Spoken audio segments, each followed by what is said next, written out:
This is dedicated to the homies that was down since day one. Welcome to Drop D. Welcome to Quick Hits, a JFK assassination research, news, and notes podcast. This is episode number 45. Glad you decided to join us. My name is Doug Campbell, and I am but 50% of your humble hosts. With me, as always, is Big Bad Bob himself, Mr. Rob Clark. What up, homie? That's right. It's me. It's the Triple B. What's up, Doug? Oh, man. Been a pleasure. It's been a crazy morning. It's been a crazy morning full of tech things. Yeah, this feels like we're on show number 2. We are actually we're into hour number 2. I mean, in if you look at it like that, there's no doubt. Yes, no doubt. This but the longest quick hits ever. Yes, and you know what? They tend to be not very quick at all. But here we are, dude. We think we may have this worked out. I hope we do anyway. The tech issues. You sound fantastic in my ear. None of this was Momo's fault. This seems to be a hosting thing. But now here we are. We fought through it. We're ready to go. We've got lots to talk about and lots to hopefully laugh about as well. Have a good time like we like to do. Absolutely. So, Doug, we always end the show with listener emails, right? Yep. So I thought it might be a good idea if we took a look at something that we've never looked at before as it pertains to this here show. Emails from Canada? And that would be... Nah, we don't get any of those. But I did want to take a look on Apple Podcasts and just check some of our reviews out, because it's always interesting to know what the people think about our show. Now, let me say right out the bat, oh boy. No, it's mostly good. Well, it's mostly good. Okay, that's good. At least that's good. Yeah, I try to stay away. I try to stay away from stuff like that. Like I've got one of my favorite podcasts in the world. I highly recommend. Tell 'em Steve Dave. Brian Johnson, one of the hosts, he can't help himself but get into like subreddit threads about the podcast and like where the trolls and shit are, and reviews and stuff like that. And I've always tried to stay away from that kind of thing, Yeah, I mean, we don't really give that much of a shit about it, but I just figured that it would start us off with a good, a little feel good moment, Doug? Because, like I said, most of these are good. So, we'll start out here with a 5-star review from GOEDB. GOEDB. The All-Star Team. Yeah, GOEDB. And he's the All-Star Team? CDEDBDIs. Well, they're calling us the All-Star Team. Oh, well, hell. Let's hear that one. And it says, apart, both are great. Together, they are near perfect. Very kind words. Hell yeah. Very nice thing to say. Yes. The second one, also a 5-star review from Smarty WE. And this one says, the number one duo on the JFK assassination. And they say, the knowledge and insight these guys provide is by far better than any I've heard or read in 52 motherfucking years. Wow. Neither of those reviewers are from Canada. Well, they might be. I don't know. There's no designation there, so doesn't sound like it, though. Doesn't sound like it, no. The next one might be. So we have our first 1-star review from John C. 5893. Trumpers pushing Pizzagate, right? Well, hold up. That's the headline. Here's the thing. Yes.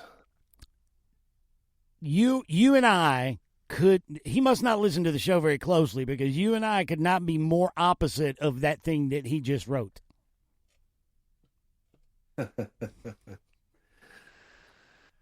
Well, you're like this. Dude, Trumpster. The tubby one. Look, dude, Trumpster. I literally spent Tuesday walking around shaking everybody's hand and saying, Happy Indictment Day. So, no, man. No. Thought about having a shirt made that just says not indicted. Just that on a T-shirt. All right, so this is what it says. It says, the tubby one is full MAGA, and the other one sounds like my 84-year-old Aunt Shelley if she smoked 4 packs a day instead of 2. I smoke 1 pack a day. Thank you. Or wait a minute, I could be which one's the tubby one? I guess that's me. Well, you're no tubbier than me. I'm a little more tubbier than you. But I like to see how this motherfucker knows. That's what I'm saying. I mean, it's not like we do As a video. Matter of fact, I got my fucking MAGA hat on right now, Doug. Shit. I had a MAGA hat, but that's what I put in it. Okay.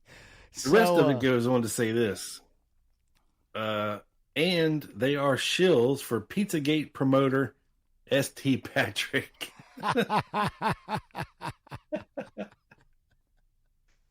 Speaking of which, go out and get yourself a subscription to Garrison Magazine. Yes, more about that later. Newest issue out now. Issue 013. Absolutely. Yeah, look for the beautiful full-page advertisement for this very show. That's right. In this new episode, what was the person's name? Did they leave a name down there? John C. what? 5893. John C. 5893. In the new episode, in the new issue of Garrison, St. Patrick has a thing about the old adage. He wrote a column, the old adage of history repeating itself. I happen to know there's some stuff in there about the Oklahoma City bombing. And Ed Tatro on Guess. Rob, guess. Guess what he wrote about? Lyndon Johnson. Ding, ding, ding. You're a winner. Wow. Who'd have thunk it? But, John C., you need to go ahead and get your next issue of Garrison, please, sir. And thanks for listening. And enjoy the pizza. Next up, another 5-star review from Kiger5. And this is Dynamic Duo. Glad these two guys teamed up to make a hip JFK assassination podcast. Rob and Doug bring humor, intelligence, and new possibilities to students of the topic. This keep dude them gets coming, it. guys. This dude gets it. Yeah. Awesome. Next up, another, and this is the last one, a 5-star review from Mike's Screaming Bile Duct. Mike says, stellar work. You guys just keep cranking out great content in flexible formats. Bravo. Thank you for all that you do. Well, thank you, Mike Screaming Bile Duct, for listening. God bless you, sir. Yes, sir. And I hope that bile duct, clears up for you, buddy.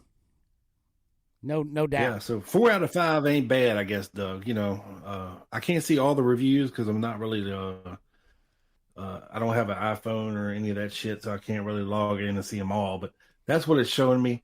I know there's more than 5 over there, but I just figured that'd be a good little snapshot into the world of what our fans think of us, and I'll take 80%. You know what I'm saying? All day long, man. All day long. But I do. I get a lot of messages. People do enjoy it. They do enjoy it, and they enjoy the the one guy there wrote the not taking ourselves too terribly seriously. Yeah. Yeah. A little bit of levity. Having fun with it, and I think that he definitely picked up on the kind of vibe and culture that with all 3 podcasts that we try to foster, no doubt. Absolutely. If you guys that could only hear the outtakes from these shows, you think the show's good, my God, you would love the outtake reel. You know what? We should do that one of these days. Just Oh man, we'd be in so much fucking trouble. well, it ain't like I wouldn't edit them, you know. It'd be a lot of beep. Yeah, Beep, beep, beep. Unlike Rob's email segment, there would be some screening involved. Yeah, for sure. Oh, sorry, man. Doug. Check this out. I got a cool document that I want to share with everybody today. Absolutely. And lay it on me. I have no fucking idea where I found this. It's stamped Mary Farrell Foundation, so maybe I found it there somehow.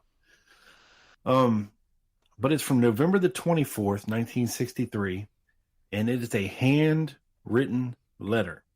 Okay? Oh, those are interesting. And it says, yeah. And it has, I guess the time, 8:30 on here. And it says, from Captain Crowder. You ever hear of that fella? No, sir. Me neither. But it says he received information from an anonymous caller that Oswald sent a coded message out to Jack Ruby this morning. And it says Jack did not receive some or same message in hands of person. And I can't read the last word, but it has FEI 3746, which is listed to a Stuart T. Palmer at 2728 West Davis Street, apartment 125. Is that a license plate number? Yeah. It says the holder of this message is in fear of their life and fear of the police. Was going to take message to FBI. And it's signed Bohand or Bohard. So interesting that this message is to somebody we don't know, but it's from Captain Crowder that received information from an anonymous caller who turns out to not be so anonymous, this Stuart T. Palmer fellow. Right. That Oswald had sent out a coded message to Jack Ruby this morning. So, and I want to say Captain Crowder is part of the city jail system there. Now, again, remind me, what was there a date on the letter? It just said the 24th. 11/24/63, 8:30, I guess a.m. So now, what time did Ruby pop Oswald? I have no idea, to be honest with you. Wow. I want to say it was right around 11 a.m. Yeah. Because I can't think of it right off the top of my head.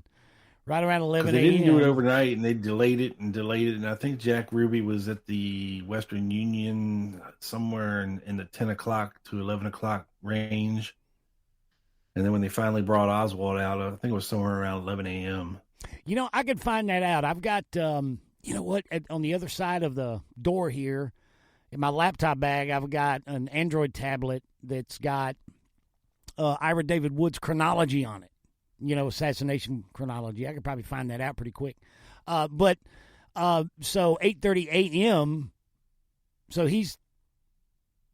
I guess there's a possibility if the time is 8:30 a.m. on the letter, then he's got information that Oswald sent a coded message to Jack Ruby 2.5 hours-ish before Ruby pops Oswald. Yeah, or it could be 8:30 at night. It Right. just said Oswald sent coded message to Jack Ruby this morning. But it said Jack did not receive same message in hands of person. Just weird. I don't know. And Maybe there's the no Stuart T. Palmer fellow was like a jail guard or something. And maybe Oswald slipped a message to him and said, "Get this to Jack Ruby." Yeah. And then he called it in anonymously and said he was in fear for his life and from the police, but just wanted to get the message out. And said what he was going to take the message to the FBI. for whatever it's worth. So I don't know. I just thought it was interesting. Never heard of that before. So That's very interesting. What does it mean? You know, it'd be worth it to look and see if any other researchers in the past have ever followed up on anything like that. Like, has anybody ever talked to that guy? You know, back in the past, I'd be interested to know. Because a good researcher would have done a little follow up on that, but apparently he didn't have much time. Hey, Rob, were you not paying attention to the 5-star reviews, man? Don't sell yourself short. Now we're gonna get a 4-star review or some dumb shit. Well, you know that's gonna happen. That's gonna YouTube. Go if you ever want to hear a no-star review, just go to any random quick hits on YouTube and read through the comment sections. That's where the trolls hang out. There are plenty of bad reviews in there, dude. Plenty of bad reviews. But the alleged many alleged connections between Oswald and Ruby prior to the assassination. There's Beverly Oliver.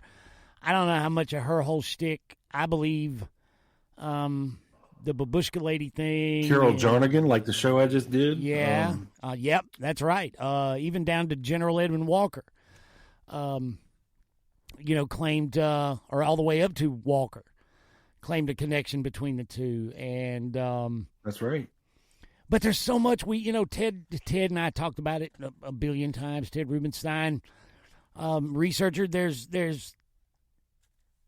It doesn't matter. It's like wherever you start, it's not very many degrees of separation from this certain milieu of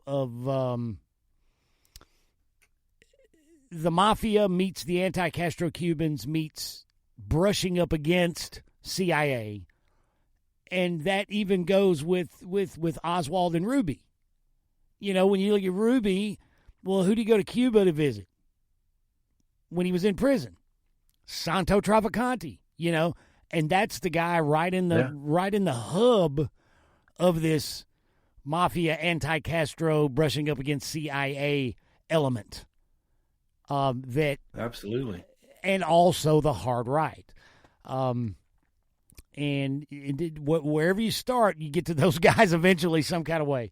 But I'm digressing a little bit. But so many allegations and hints that Oswald and Ruby knew each other. And look at Ruby at the midnight press conference the night before. People say, well, he was, there's a chance he was stalking Oswald to try to get an opportunity to pop him. Then was he trying to get a signal to Oswald? Ruby was the that Oswald was heading towards his apartment too after the assassination happened. When Tippett ended up getting shot, and he went to the theater. He was heading in the direction of Ruby's apartment. So. Yeah, exactly. And, let me ask you this. With the midnight press conference, or whatever time it was, the late night press conference, where Ruby's in the gallery of the press wearing sunglasses when they brought Oswald out. Yeah. Great disguise, by the way. Was it a disguise, or was it a signal to Oswald? Because Ruby was the only cat wearing shades. Was that? Well, they weren't really full-on sunglasses. They were like dark rimmed glasses. I thought I've seen the pictures of him wearing they're shades. I mean, they're like wayfarers, aren't they? Oh, I haven't seen those. Yeah. Yeah, maybe I'm wrong. I saw one where he's like holding a little notebook and he's got his like dark rimmed glasses on, but they're clear in the lens. Maybe I'm seeing a messed up picture of him or whatever. You sure you ain't looking at Dean Andrews? That may be what it is. That may be what it is. You got the right ta-ta, but the wrong ho-ho. Let's, you know what? I'm gonna look right now. See if I've got this all fucked up. While you, I'm gonna. And while you're looking that up, I just wanted to say too, Doug, since you mentioned Uncle Ted's name, Ted, stay out of the fucking hospital, please. If you could, that'd be great. Ted is on the mend, and we wish him nothing but the best. And please stay out of the damn hospital, bro. Okay, you don't need to be there yet. We love you. We're rooting for you, and keep staying on this side of things, my brother. Okay, now I got to say this, Ted. We love you. Ted is one of my best buddies in the world. Get well. We need you back on the Dallas action, bro, and this show. Absolutely, you have too much knowledge. You got to get well. We can't lose all that knowledge, dude. But also, I'm going to take Ted to task because I had no fucking idea he was in the hospital. A couple of weeks ago, I sent him a text message. Hey, let me know when you're awake because he's on the West Coast, you know. Let me know when you're awake. Yeah. And because I had a file I wanted him to read. It's an Operation Mongoose file that I actually wrote about in the next episode of the Dallas Action, but I wanted him to read it to get his take on it. Never heard anything back from him, and I did not know he was in the hospital. That is crazy to me. Ted, get well. Yeah. Holy cow, you blew my mind, Rob. You blew my mind. Now, I'm going to send you right now, dude, this photograph that I was familiar with. And tell me, it looks like he's wearing shades. I ain't even kidding. Hang on. He's got a notebook. I think it was just a trick of the light on me. I must have not have seen very many photos of dude in the thing, but hang on. Let this thing load. That's what she said, Rob. Hang on. Let it load.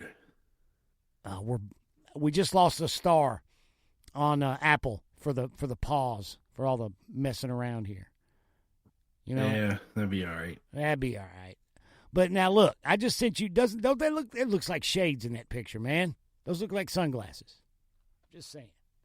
So, yeah, I think that's just a grainy version. So my apologies. I'm looking it up myself. My apologies, dear fickle research community. My analysis was flawed. I apologize for that. Where were we, Rob? I have no idea. I think I was passing the baton to you for. I know where we are. Ladies, your thing. Yeah, we have a special report.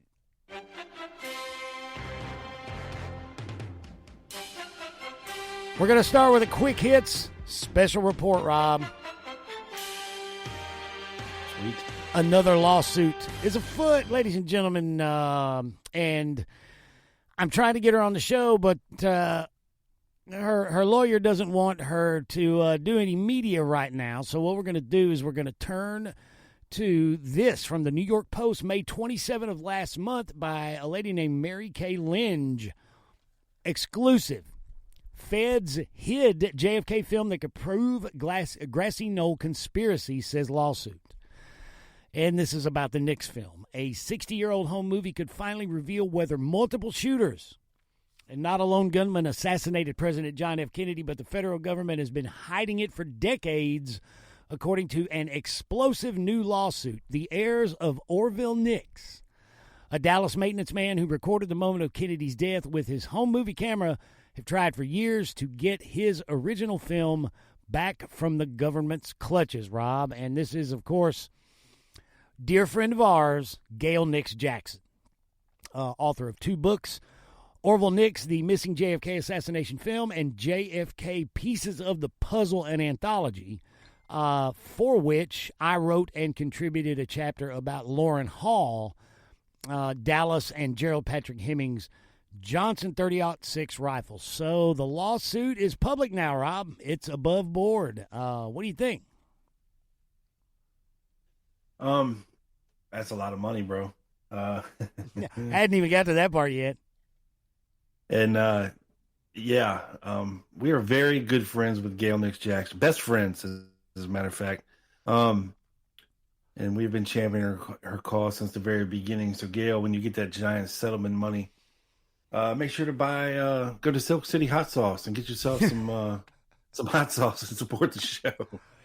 I was going to say... just buy the goddamn company at that point. You know what I mean? Just take over the company and support it. But no, in all seriousness... Maybe call Pro Audio Star and order the deluxe podcaster package and just have it shipped to Virginia. Dude, right? Hell yes. Yeah. Yes. That's it, man. What why not just build Loose Moose Studios? Yeah, might as well. Fucking A. We're just playing, Gail. Serious stuff. Yeah, we love you, Gail. But we do hope you get that money. But don't forget a motherfucker. If you do. She's look, she's listening. She's laughing her ass off. She's absolutely laughing her ass off right now. I think that article's a little. I don't know, man. I mean, it's not like we don't have a version of the Knicks film available, and it's not like that version hasn't been analyzed 1,000 times since 1963. I'll tell you what Gail's point is. It's not the original. Without the camera original, we don't know if what we have is true and correct. Well, that's true. And that's some Gail's. Things could have been edited. And this is not, and I know that the article, guys, listeners, and I know Rob knows this, but the listeners, the article does print what, the monetary damages that $29.7 million in compensatory damages is what the lawsuit seeks. But that's not Gail's motive. Gail's motive is without the camera original.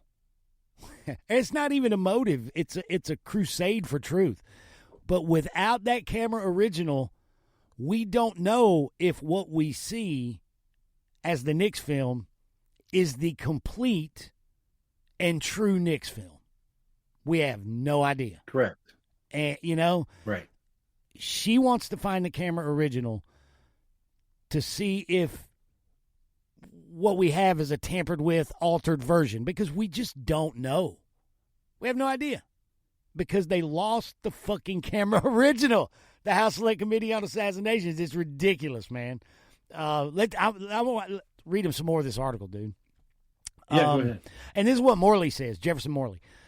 It would be very significant if the original Knicks film surfaced today. With recent advances in digital imaging process, the original film would essentially be a new piece of evidence.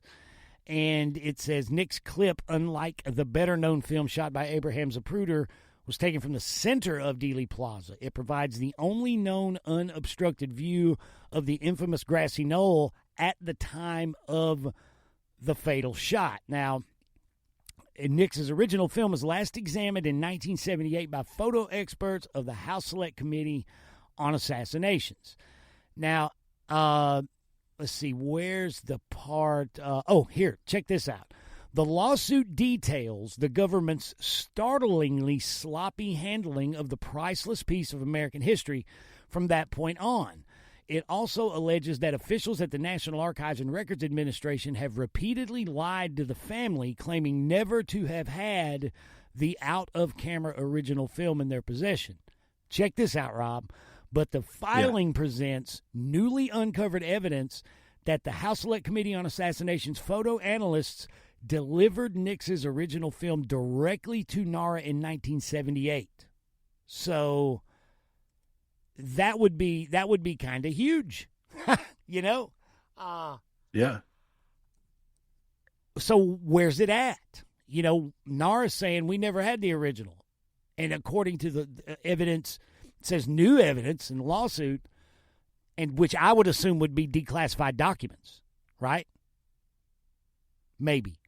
The House Select Committee did send the camera original to NARA. So where's it at? And that's why this is so important, because it would be a new piece of evidence,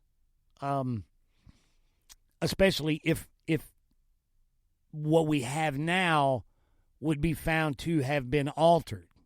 Whole nother can of worms. So, well, it's funny you should talk about this because, from the ARRB, they did a comparison of Grodin testimony from his July 2nd, 96 deposition as related to the Knicks film. And oh, wow.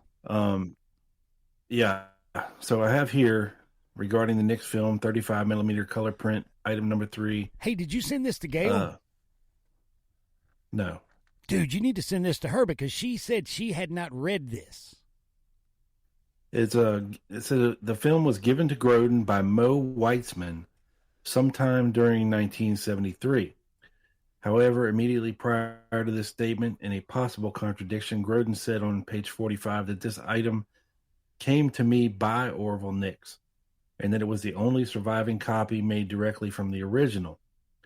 Grodin elaborated in some detail on pages 14 through 18 that the 8mm Nix and much more film was loaned to EFX Unlimited by its owner UPI at the direction of the producers of the film Executive Action, and that EFX had kept second-generation mechanics copies or test prints in 35mm format after turning over the first-generation 35mm negatives to UPI, the customer. Mo Weitzman recalled that he never kept any mechanic copies of the Nix film when he made 35mm prints directly from the 8mm original for UPI.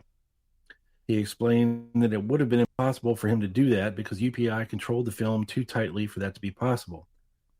Therefore, he could not, he continued, have given Grodin any 35mm prints of the Nix film in 73 or at any other time since he never kept any mechanics copies himself.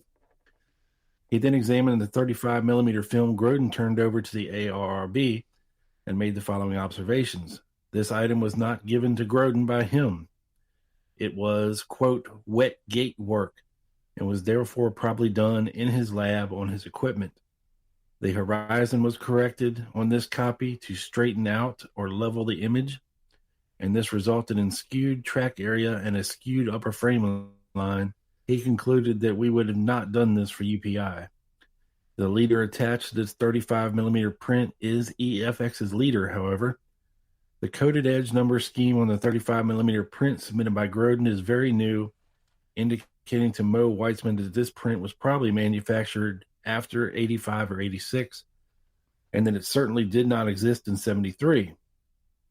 Possibility that Grodin himself made this film during his HSCA tenure from the original Nix film, as he may have inadvertently indicated on page 45 of his testimony, using Mo Weitzman's lab equipment. Specifically, it is possible that the optical source element for this recent print was a 35mm internegative made from the original 8mm Nix film. Since the original Nix film, now, quote, unlocated, was in possession of the HSCA, where Grodin would have had access to it. Grodin could conceivably have the original 8mm Nix film or a 35mm internegative, or both. And on August 25th, 98, in handwritten on here, so the Kodak file, Grodin's testimony about his copy of the Nix film is inconsistent with Roly Zavada's Kodak report. Also, as pointed out here, Grodin's testimony about Nix and much more 35mm prints are inconsistent with Mo Weitzman's recollections, but possibly consistent with his having pirated copies directly from the 8mm originals. So that's what the ARRB deduced about it.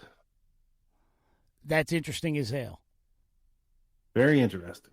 Yeah, man. You should send those to Gail. I asked her if she'd seen any ARRB paperwork pertaining to her grandfather's film and Robert Grodin, and she said, as far as she knew, she had not.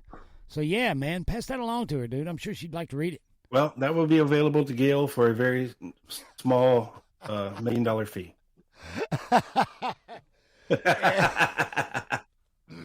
For the Pro Audio Star Professional Podcast Studio Package. I need to hit them dudes up because I've plugged them twice in this one episode, so they owe me some money. That's the way that works. We send Momo to collect. You know that, right? Well, look, good luck, Gail. And it's baseball bat. I heard that. Yes, good luck, Gail. Nothing but the best of luck, and hopefully you win. Yes, and we and like I said, I have been trying for 3 weeks to try to get her to come on this very episode to discuss this with us, but she has her attorney has asked her to please for now refrain from hanging out with any 2-bit podcasters, basically. So, yes, we are not worth losing $29 million over. Believe me. no, not at all. But you're more than welcome to come on after you win the case for a small fee and talk about it. For a small fee, yes. Shelby Yeah. GT 500. All right. I like a 1971 Mach 1. Yeah. Oh man, dude, there you go. Resto mod. Resto mod? Really? Yeah. Mm-hmm. Yeah. I'm more of a bone stock kind of guy, but I can appreciate the resto mod stuff. Slight resto Best mod. of both worlds, baby. Yeah, best of both Best of worlds. both worlds. Well, hey, man, you want to take a promo break? We got a couple of new ones to play for everybody. Let's do it. Let's do it, guys. Quick hits. We'll be right back, including your emails, after these words from our sponsors. Big Bad Bob here with you for Silk City Hot Sauces. Why Silk City? Because this hot sauce comes to you directly from Patterson, New Jersey, also known as Silk City. These hot sauces are 100% natural, gluten-free, vegan, contain no chemicals, fillers, dyes, or junk. Everything is packed into recyclable glass containers because glass doesn't leach weird flavors into the product. All other hot sauces are sourced in small batches from locally bought fresh peppers. It's all about the pepper, people. I'm telling you. Your boy, Big Bad Bob, loves his food like he loves his women. Hot and spicy, but not so hot you can't eat them. So, if you love yourself some sauce and you're tired of trying to transform your bland meat into something edible, with the tip of a jar, you will transform your life forever. Head over to silkcityhotsauce.com, place an order, and upon checkout, enter the code GUNMAN, that's GUNMAN, for 20% off of your entire order. You won't regret it. Thank me later. Peace.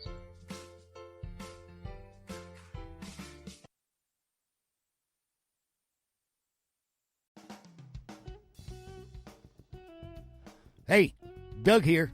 Got to let you guys know that an all-new issue of Garrison, the Journal of History and Deep Politics, has dropped in June of 2023, guys. That's right. From MidnightWriterNews.com. Writer with a W. W-R-I-T-E-R. MidnightWriterNews.com is issue number 013. And as usual, it is jam-packed with information regarding the historical study of deep politics. Lots of stuff that you and I love to read.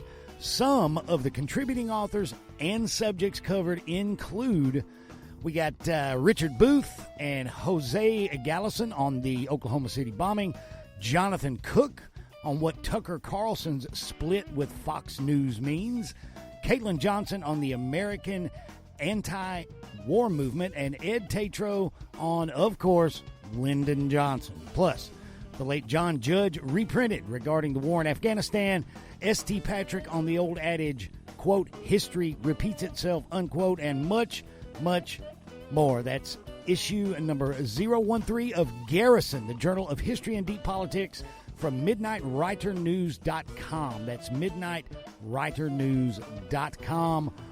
Order now.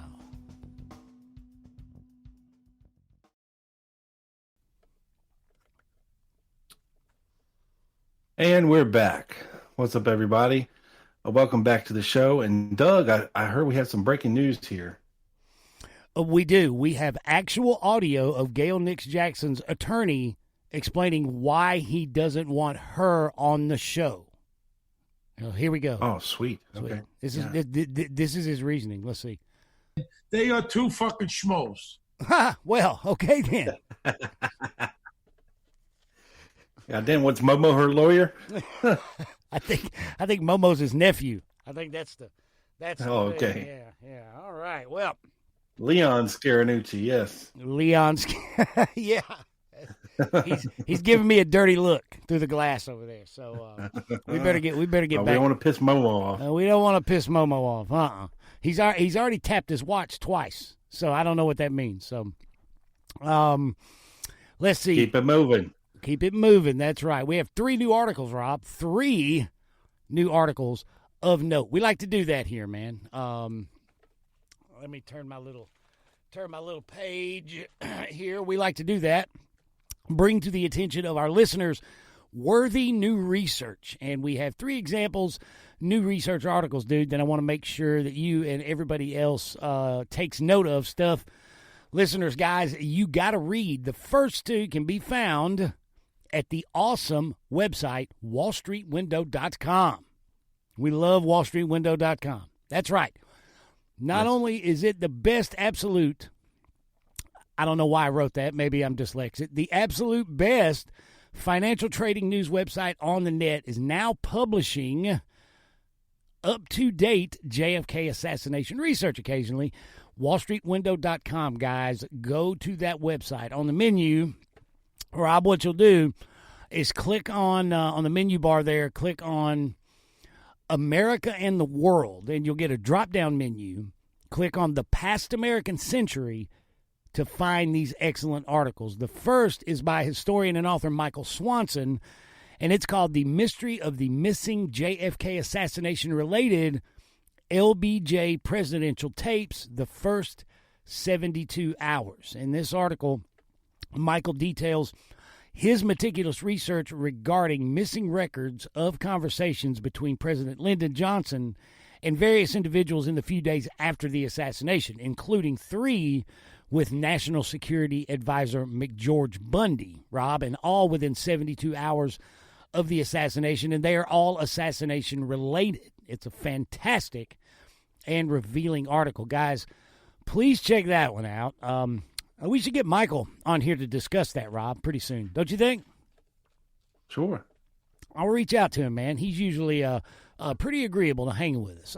The other article over at wallstreetwindow.com that you guys need to read is by longtime JFK documents researcher Carmine Savastano. It's called New Documents Reveal Officials Destroyed Far More Evidence Related to the Kennedy Assassination Than Prior Believed. This article details Carmine's discovery of evidence suggesting that a treasure trove of JFK assassination records were unfortunately destroyed by the Defense Intelligence Agency. So please check that out, guys. Great research, very informative, up-to-date stuff at wallstreetwindow.com. Please make sure to read that. Now, the third article that I wanted to bring to your attention, Rob, I thought you and I would get into a little deeper, me and you, and break it down, see what we think of it. Cool? Yeah, absolutely. All right. This article, written by Jefferson Morley, Rob, published at his JFK Facts Substack on May 22nd of this year, less than a month ago. It's called, get this, 10 Questions from a JFK Conspiracy Skeptic, with 10 answers and a couple more questions from the research community. We're not going to read the whole thing. There are just a couple of bullet points in here, dude. I wanted to bounce off of you, get your take on. Okay.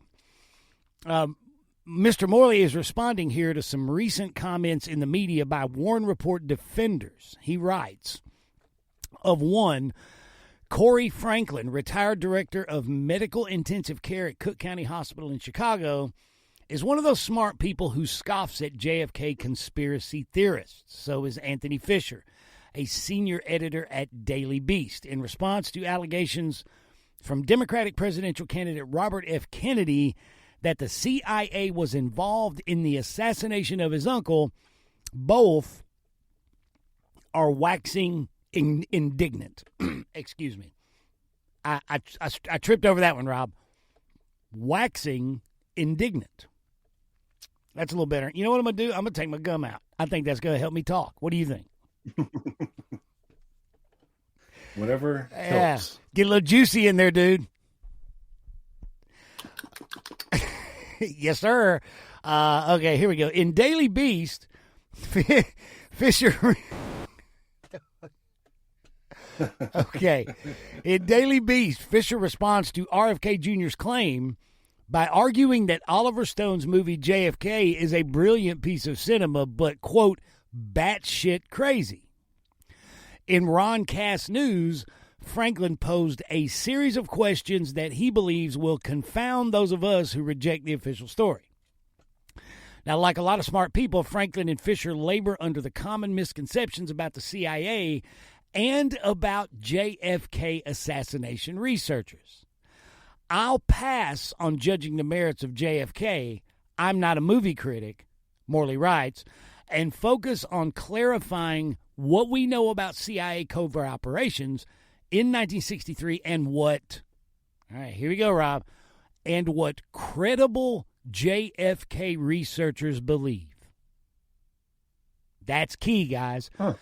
Like me, some of these researchers are associated with the Mary Farrell Foundation, the largest online publisher of JFK assassination records. As am I. As a matter of fact, I have work that I'm credited with on the Mary Farrell website, document work. Again, Mr. Morley quite reasonably, I think, is laying out what, Rob, in his mind, like he said, credible researchers believe. And I think he makes some awesome assertions. Notably, Rob, for both who and what is omitted. Who and what he chooses not to include, in what credible researchers believe. All right? Remember, Morley is speaking of credible researchers, of which I certainly count Rob and myself.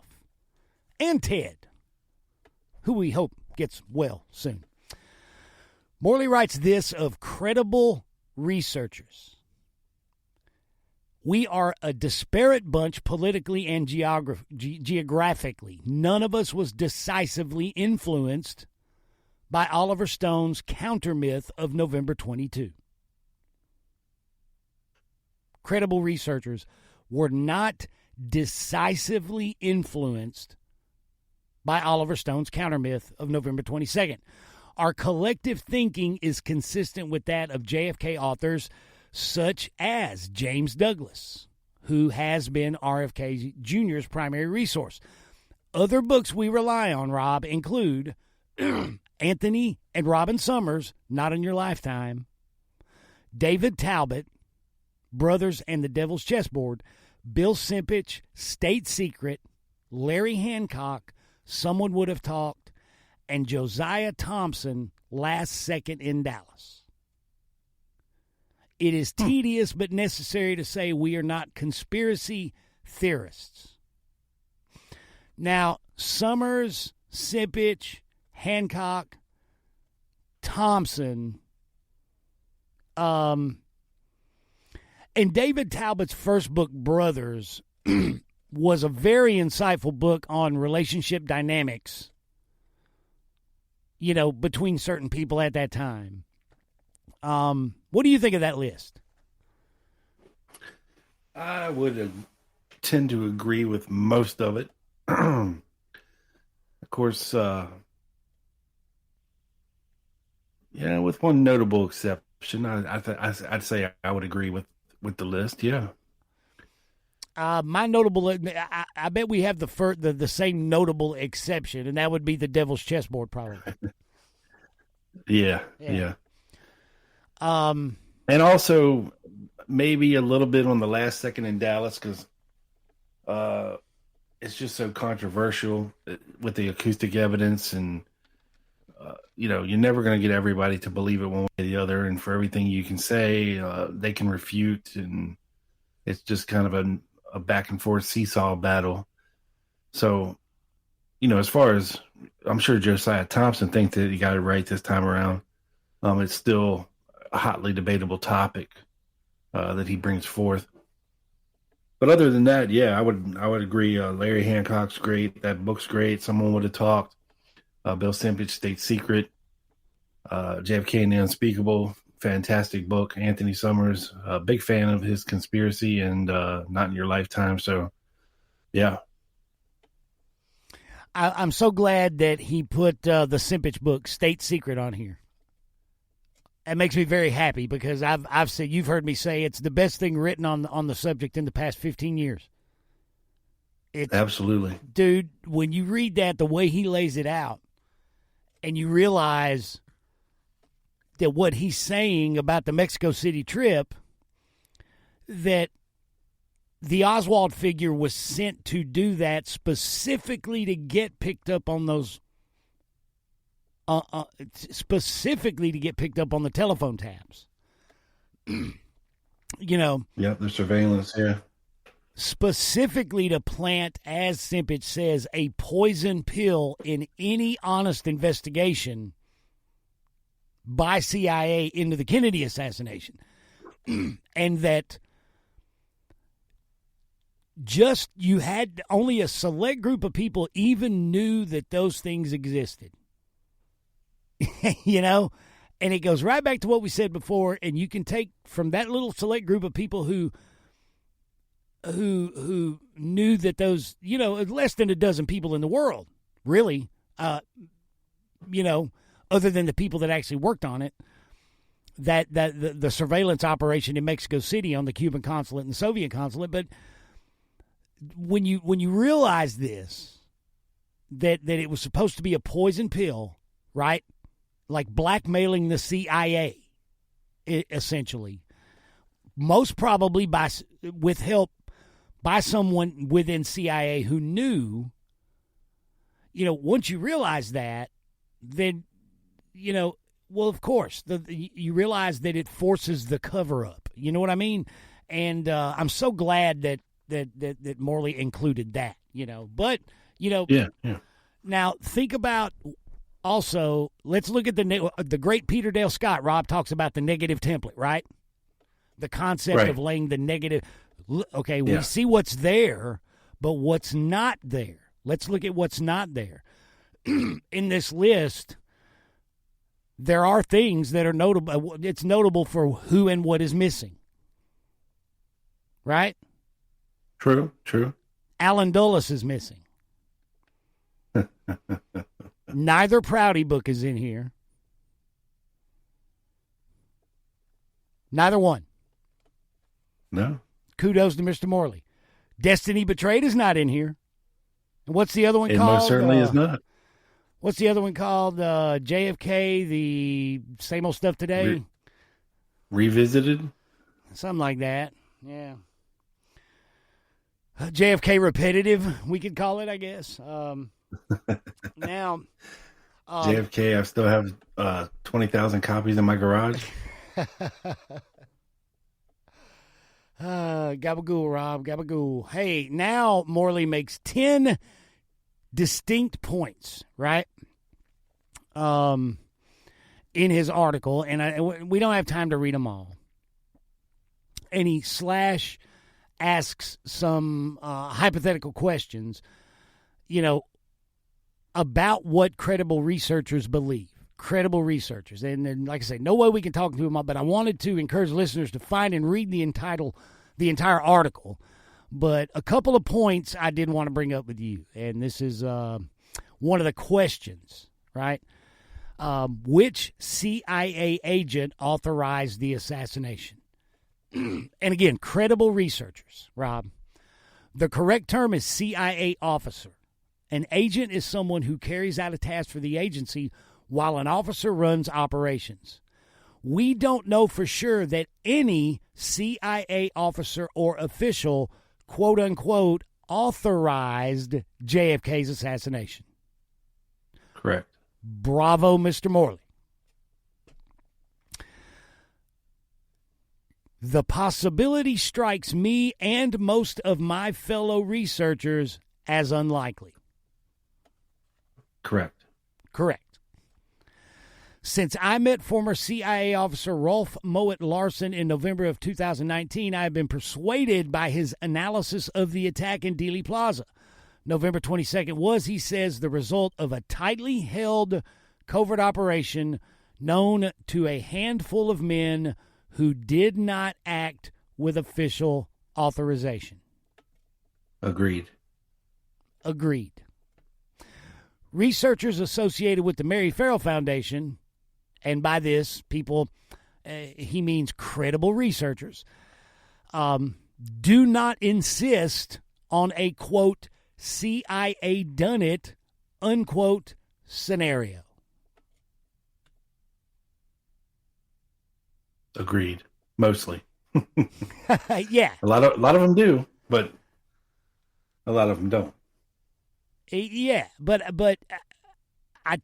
you know what I think he's saying is credible researchers have a more nuanced understanding of the evidence and what the plot in reality could be, right? Like you and I were talking, we both agree there had to have been someone with very specialized CIA knowledge involved in the plot. There had to have been. Right. But it wasn't this top-down, the entire organization done it bullshit, like what Morley's saying here. It's ridiculous on his face. Yeah. And he writes, given the fact that the Joint Chiefs of Staff approved Operation Northwoods, the false flag operation to stage a spectacular crime against a U.S. target and lay the blame at Cuba, we think the involvement of cleared military personnel cannot be excluded. I would say that's an accurate statement. A very accurate statement regarding credible researchers. Yeah. Not, look at this photo at the back of this guy's head. Credible researchers were not decisively influenced by Oliver Stone's countermeasure. That was interesting to me. But that was a great article.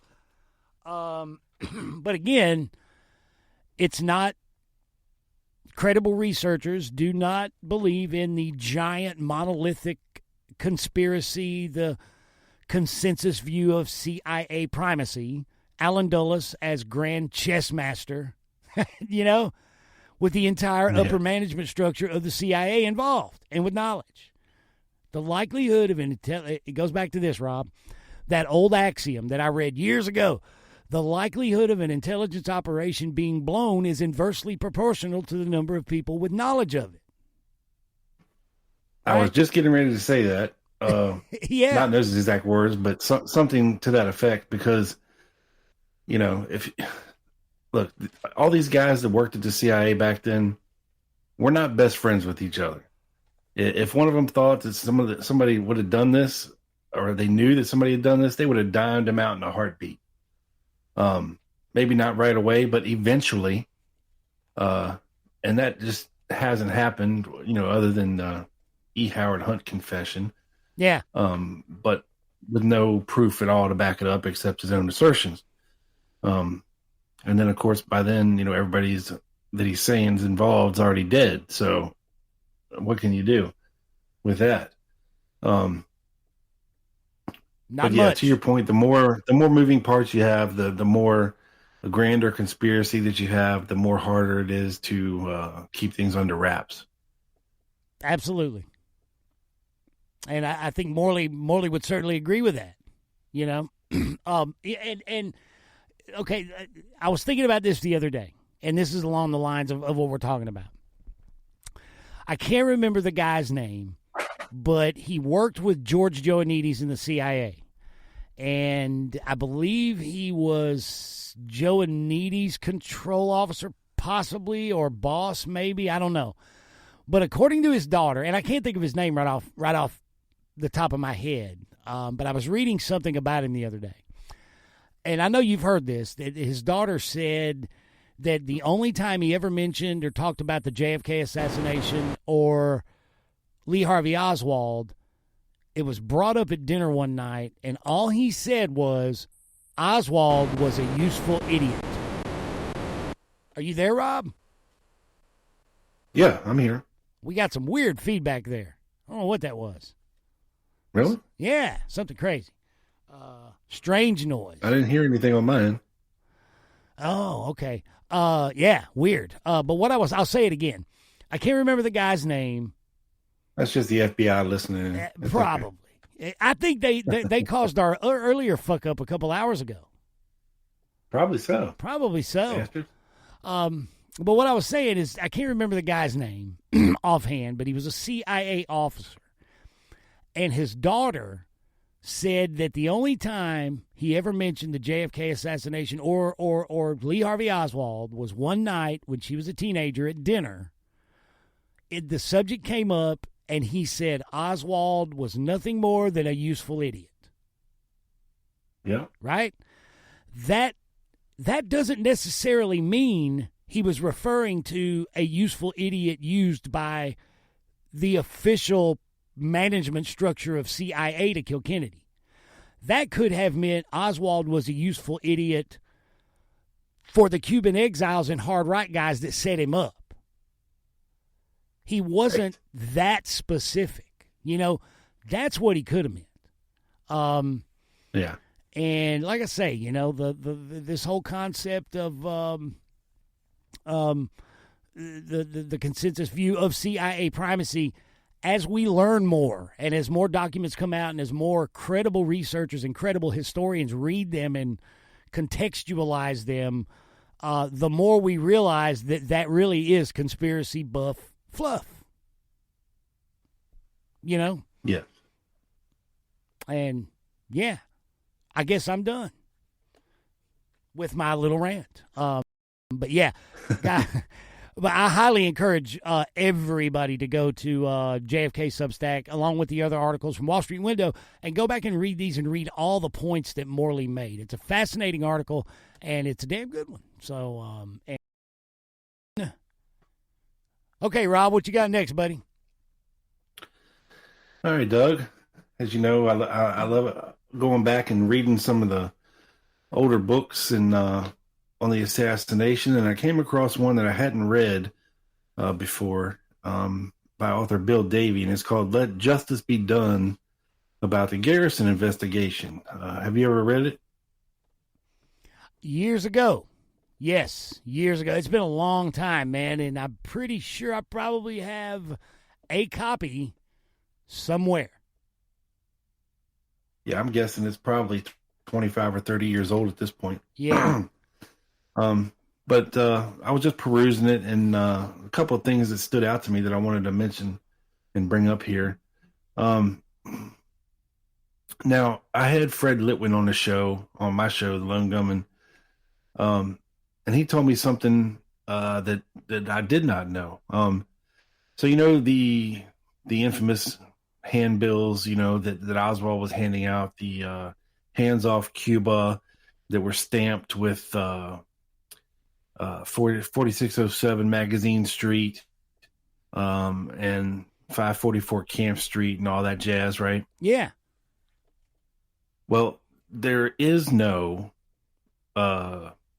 handbill, hands off Cuba, original that was ever stamped with the address 544 Camp Street.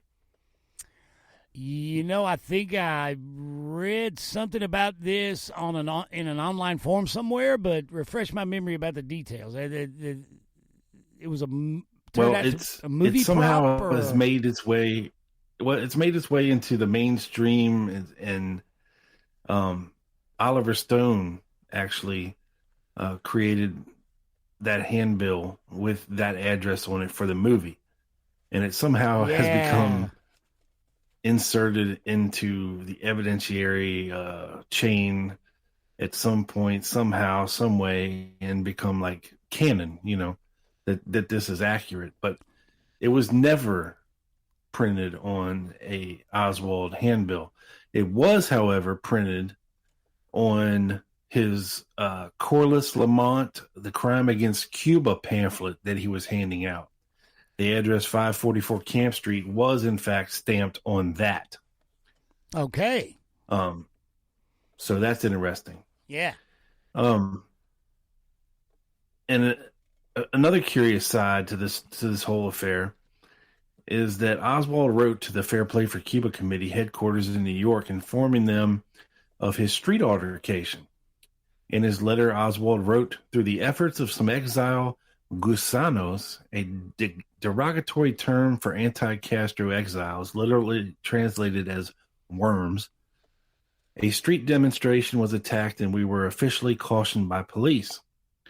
This incident robbed me of what support I had, leaving me all alone. Nevertheless, thousands of circulars were distributed and many, many pamphlets which your office supplied." All right, remember that. Because that will become key here. The problem with this letter that Oswald wrote to them was written on August the 4th, which was 5 days before the incident actually occurred. Yes, it was written 5 days before the street fracas. Yeah. Yeah. Now, So he's basically telling the fair play. Oswald is informing the Fair Play for Cuba Committee and VT Lee 5 days before. He's informing them of the street fracas 5 days before it actually happened in this letter. Correct. That's astounding to me, you know? So either this whole thing with Bernier and what was going on over there on Canal Street, resulting in their arrest, or his arrest, was either planned ahead of time, okay? Or I actually did a show about another fellow, it might have been 8 or 9 episodes ago on the Lynn Gumman, about this fellow by the name of Easterling, right? Yes, I remember. And yeah, well, he describes in his narrative of things, he used to hang out at the Havana bar, owned by Orest Pena. Yeah. And he describes an incident on around August the 4th where Oswald basically got his ass beat outside the Havana bar.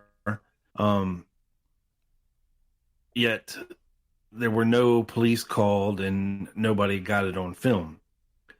So Oswald could have been referring to this incident, which would have been the day before he wrote the letter to VT Lee.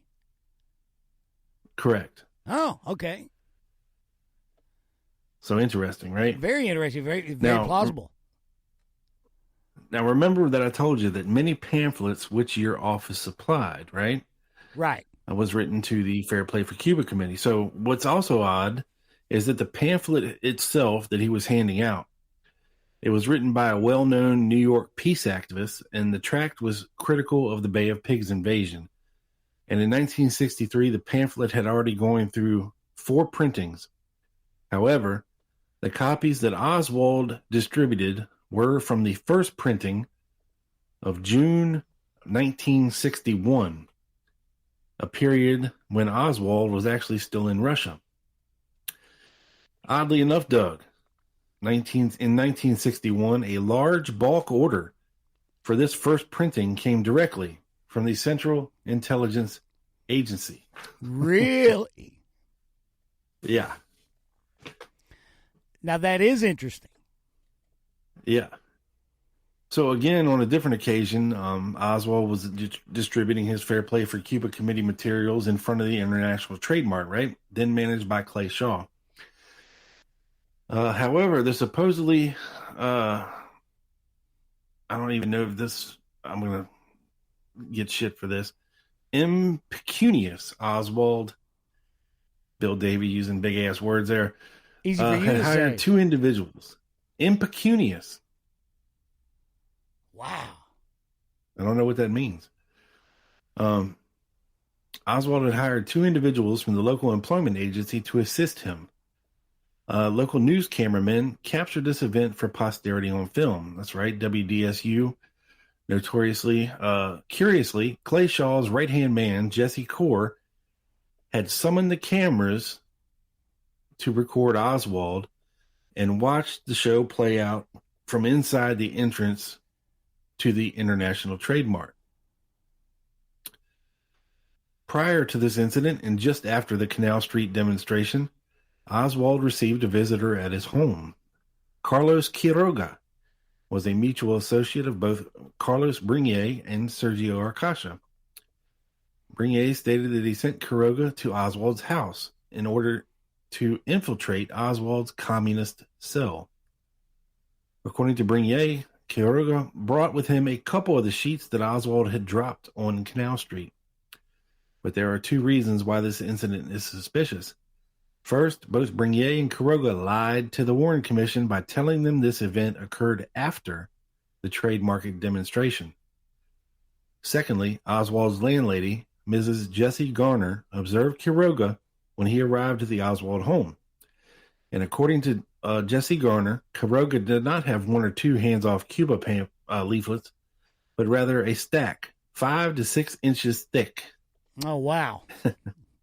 That's a bunch. So the allegation here is that Bernier and Quiroga were actually working with Oswald and supplied him with these pamphlets. And these guys were CIA assets. Yeah, You know? and it Absolutely. seems more likely that Quiroga was delivering the pamphlets rather than attempting to infiltrate the FPCC. And in fact, Quiroga was given a polygraph examination by Garrison's office and sent the needle off the chart when he answered no to the question, "You have said you tried to infiltrate Oswald's organization. Isn't it a fact that you knew that his Fair Play for Cuba activities were merely a cover?" So, they obviously caught Quiroga lying about that. Interesting stuff, man. Very interesting stuff. That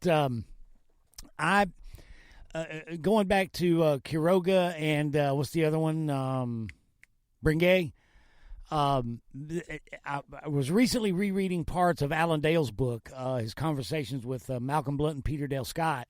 There's one appendix in there where Peter Dale Scott talks about, the possibility that Oswald wasn't working for the FBI or the CIA, but someone else entirely. And he discusses those guys. He said, like when Oswald went to the guy's, shop and he offered his Marine handbook, and says, "Hey, I want to join the anti-Castro cause." And then, then Oswald gets the visit later. Scott says it makes no sense because what most people would have us believe is if Oswald, then you have the CIA repeatedly trying to infiltrate the CIA back and forth. Right. It doesn't make any sense. So that whole thing is very interesting, and I don't think we're far from knowing the truth of the dynamics of that episode too. In my opinion. And we know now that these anti-Castro exile groups were in fact handsomely sponsored by the CIA and given a lot of money every month. A lot of money. There were a lot of them, and there's no way in hell they could be supervised on a daily basis as to what they're up to and what they're doing with that money and with under the auspices of their being assets. There's because according to Weisberg, he actually interviewed the owner of Jones Printing Company when he was in New Orleans and kind of working for Garrison. And there's actually a 20-minute audio tape of it in the file somewhere. But the owner of the Jones Printing Company, who printed off all these leaflets, said Oswald definitely was not the person who dropped off the template nor picked up the bulk order. I can totally believe that. Yeah. 100%. Yeah. All right, so let's jump over to David Ferry now. I would say that he was given that stuff, for sure. So let's jump over to David Ferry now. And so after the assassination and Ferry returns to New Orleans on the afternoon of November 25th, him and G. Ray Gill appeared for questioning at the DA's office around 4:30 p.m. And after questioning by Garrison's men, Ferry was turned over to the FBI and the Secret Service. He denied knowing Oswald and told the authorities that Jack Martin was a crackpot who was trying to implicate him in the assassination. By November the 25th, the federal government was trying to close the book on the JFK case, and Ferry was promptly released with an apology. At least two mysteries remain from Ferry's post-assassination activity. If Ferry was not guilty of something, then why flee to Hammond, Louisiana, once he found out he was under suspicion? Also, Ferry took the allegation of Oswald possessing his library card very seriously. Yeah, that guy was in a full-blown panic. Sometime shortly after he returned from Texas, Ferry visited the home of Mr. and Mrs. Eames. These were Oswald's neighbors in New Orleans. Ferry asked Mr. Eames if he had any information regarding Oswald's library card. Eames told Ferry he had seen Oswald in the library, but could offer him no information about the card that Oswald actually used. And making another appearance here, Oswald's former landlady, Mrs. Jessie Garner, would tell congressional investigators that Ferry visited her home and inquired about the Oswald library card as well. What is shocking about Garner's statement is that Ferry arrived at her home on the evening of the assassination before he left for Texas. Repeat that. What do you think of them apples? Repeat that one more time. I want to make sure I absorb it. Okay, so Oswald's former landlady, yes, Mrs. Jessie Garner, would right. tell investigators that Ferry visited her home and asked about the Oswald library card as well. What is shocking about Garner's statement is that Ferry arrived at her home on the evening of the assassination, November 22nd, before he left for his ice skating trip to Texas with his buddies. Oh, wow. Yeah. Yeah, before the ice skating trip. Yes. And the last thing I got here. That's like that. That goes back to the other thing you read about the about the letter about Oswald and Ruby. The timing is if it's PM, it's still interesting as hell. But if it's AM, it's damn near explosive. And this here, right. And with this thing, so he's on like he stops on the way to the ice skating trip. Or the duck hunting trip. Yeah, or before he even leaves New Orleans for Texas. Yeah. It's like he's headed for the quote unquote goose hunting trip and stops on the way to ask about the library card. Yeah. Isn't that something? Right. Yeah. Next up, we're going to talk about the last days of Mr. Clay Shaw. So, in May of 1973, Shaw was being treated for an ulcer at the Ochsner Clinic. He was diagnosed with acute lung cancer at that point. Shaw's years of chain smoking had caught up with him. And during a subsequent radiation treatment, doctors discovered the cancer had spread to his liver and his brain. Shaw's final days were spent at his home, now located on St. Peter Street, in the company of a part-time sitter from Tulane Medical School, as well as an old friend of Shaw's who had temporarily moved in to care for the now bedridden and delirious Shaw. Shaw's friend, Donald Duty, is himself an interesting case study. Donald who? Donald Duty. All right, then. Carry on. He was trained as a Russian interpreter while in Army intelligence. Duty also held a law degree from Tulane as well as a master's degree in English literature. Despite this impressive resume, Duty never worked as an interpreter, never practiced law, and never taught English literature. Instead, he inexplicably spent most of his time traveling. Sounds like he was full of duty. Yeah. In an interview with Garrison, Duty detailed an itinerary that took him from Italy to Chicago to San Francisco to Miami to Houston to Dallas to Tulsa to New York to Havana to Montreal and finally New Orleans by way of Mexico City in the late 1960s, all without any visible means of income. In light of the fact that Shaw was delirious in his final days, Duty remains an intriguing choice for the caretaker role. As in life, Shaw's death was shrouded in mystery. Did you say Duty? And on the night that he... Huh? You said Duty remains. Yes. As in life, Shaw's death was shrouded in mystery. On the night that he died, which was August 15th, 1974, a neighbor reported seeing a body on a stretcher being brought into Shaw's house, not out. Dun, dun, dun. When Shaw expired, instead of calling an ambulance, the police, or the coroner's office, Duty called Shaw's lawyer, Edward Wegman. Wegman then called William Acosta at the House of Bultman Funeral Home and asked him to remove Shaw's remains. A Dr. Batson, who was already at the Shaw home when the hearse arrived, signed the death certificate, and Acosta set about embalming Shaw's body that very evening. No autopsy was performed, and less than 24 hours after his death, Shaw was quietly buried in Kentwood, Louisiana, 100 miles from New Orleans. Because of the mystery and lack of proper procedure surrounding Shaw's death, the Orleans Parish coroner, Dr. Frank Minyard, felt an exhumation and proper autopsy was in order. This set off a firestorm of protest from Shaw's supporters.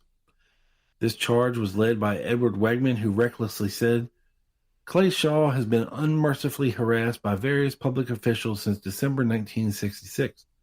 This harassment and subsequent events unquestionably contributed to his early and untimely death. The scavengers should allow Clay Shaw to rest in peace." Minyard, a publicly elected official, did indeed let Shaw rest in peace and drop the matter. So I just thought that was an interesting little note about the demise of Clay Shaw. The demise of Clay Shaw, a man who, I don't know. I don't think Garrison had a case against that guy, in my opinion. No, nor do I. Not for conspiracy to murder the president. No. No, maybe some other things, but not that. Not that, man. No. But he did. Garrison certainly shook a lot of things loose. I'll give him that. Yes, just hopefully no duty. Well, duty was involved. We just learned. Duty. Wait, when duty calls, Doug, you gotta answer the call. That's what the lawyer said. Oh, that duty calls. Yeah, for sure. All right, man. Cool. Duty call. Duty calls. Hey, is that emails I hear calling? Yes.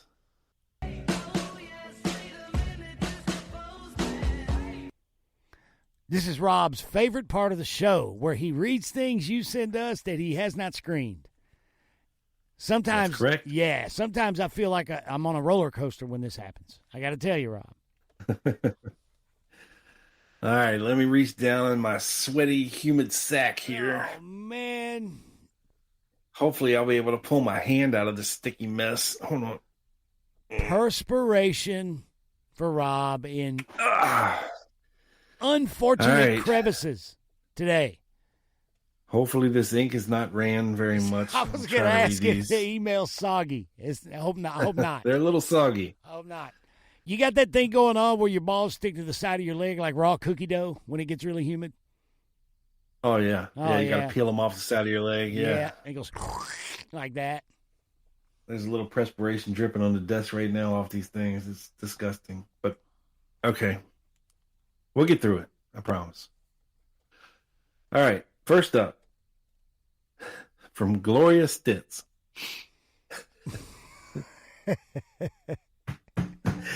I didn't get that until I actually read it out loud. Okay.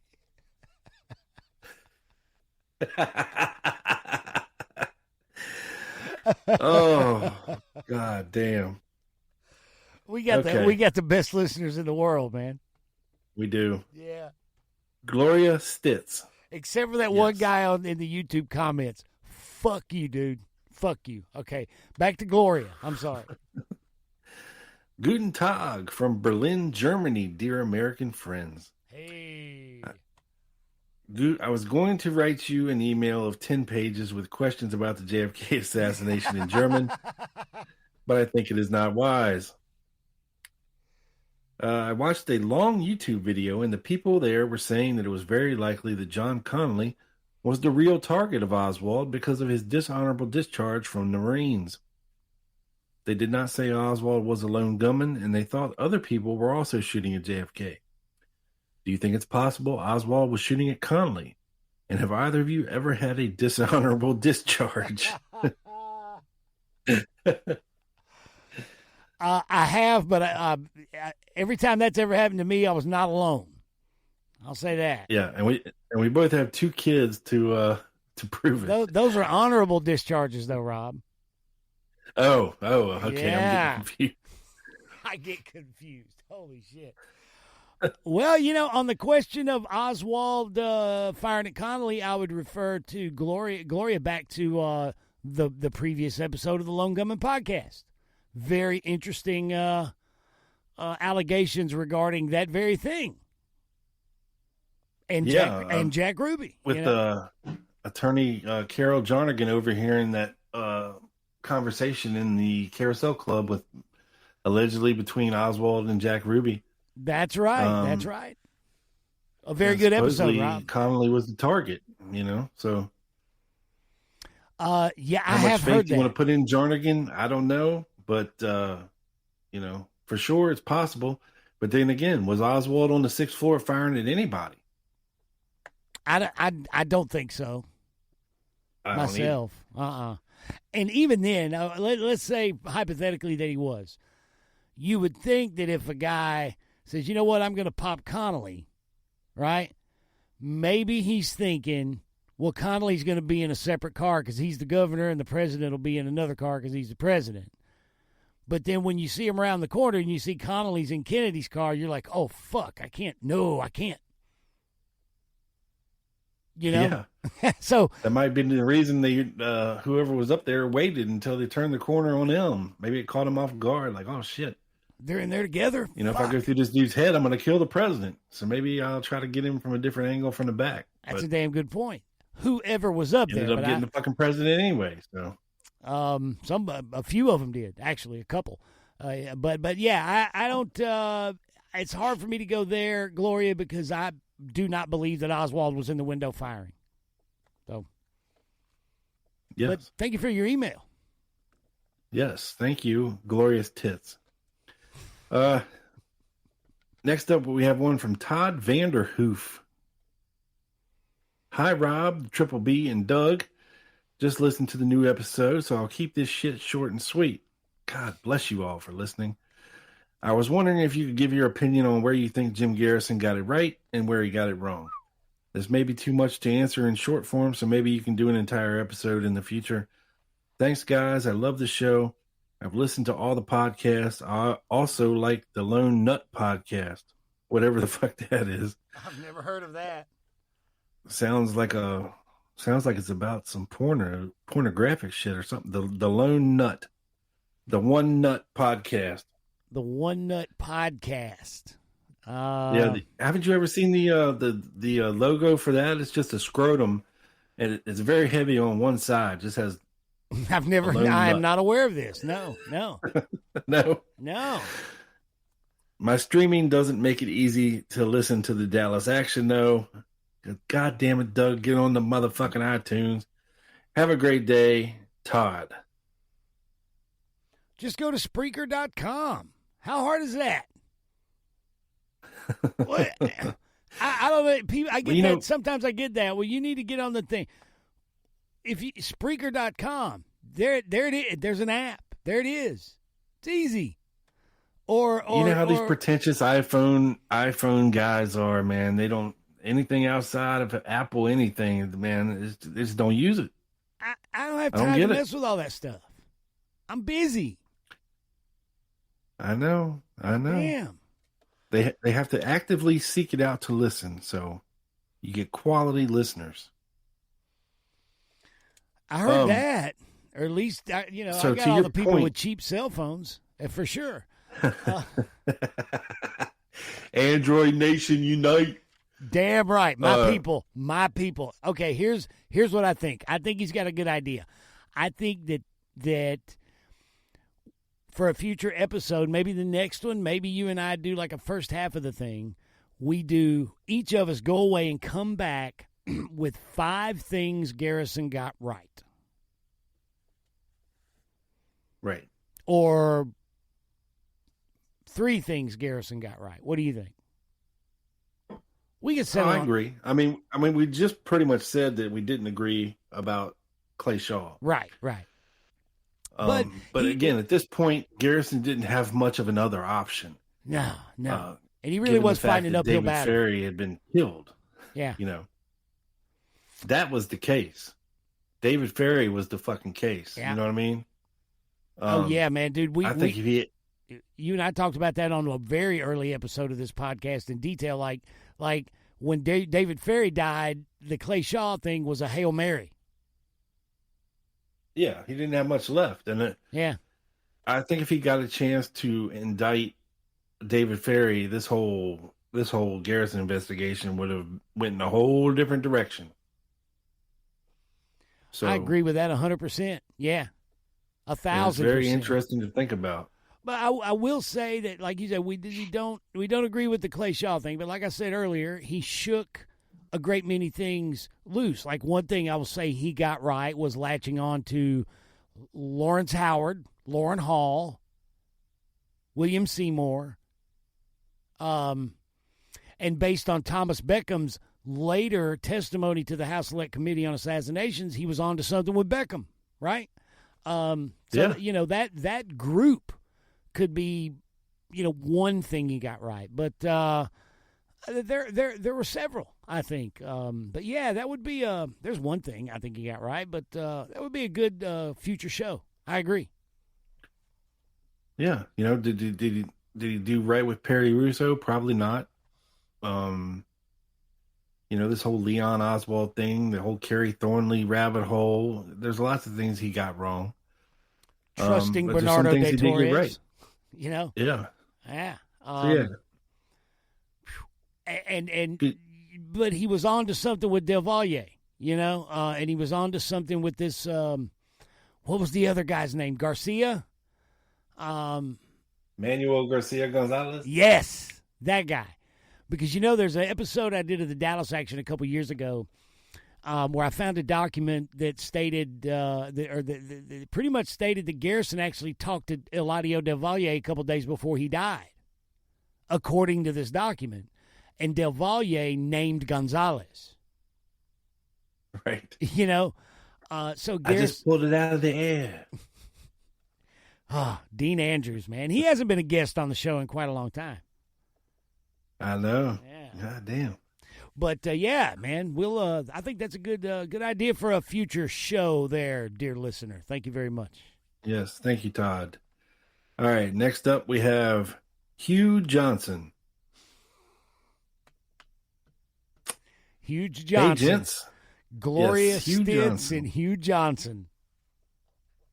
What's all this about the Dallas PD confiscating Ruth Payne's film projector and her extensive collection of lesbian porn movies on the night of the assassination? Any truth in that? And is there anywhere we can view them? I'm asking for a friend. For historical research purposes only. Right? And then he says, Liberty Lobby, Hugh Johnson, Shafter, California. Well, Hugh. I'm not aware. I don't know about her extensive collection of lesbian pornographic movies. But Rob would like to know more about her extensive collection. I wouldn't be surprised if she had some. You think? Yeah, I wouldn't be surprised. I think everybody wanted to get their mouths and hands on Marina back then, and many did. So not out of the question. You know what I'm saying? And if I find out where we can ever see these things, I'll let you know. If Rob ever finds out where we can see these things, dear listener, you will be the second to know. Yes. I'm going to be the first. All right, next up, Kiyoshi. Old friend of the show, Kiyoshi7. Hello, gents. As always, thanks for the great content. My question this month, is there any other evidence other than Maria's statements? I don't know who Maria is. I'm guessing that's supposed to be Marina. Goddamn autocorrect, right? Is there any other evidence other than Marina's statements that Oswald took the shot at General Walker? Signed, Kiyoshi. Any other evidence? Yeah. Well, they like to point to the bullet recovered from General Walker's residence. But it's a different... But there's a lot of problems with it. A lot of problems with that bullet. Here's a great question, Rob. From jumping off of his question, is the John Martin film proof or an indication that Oswald did take the shot?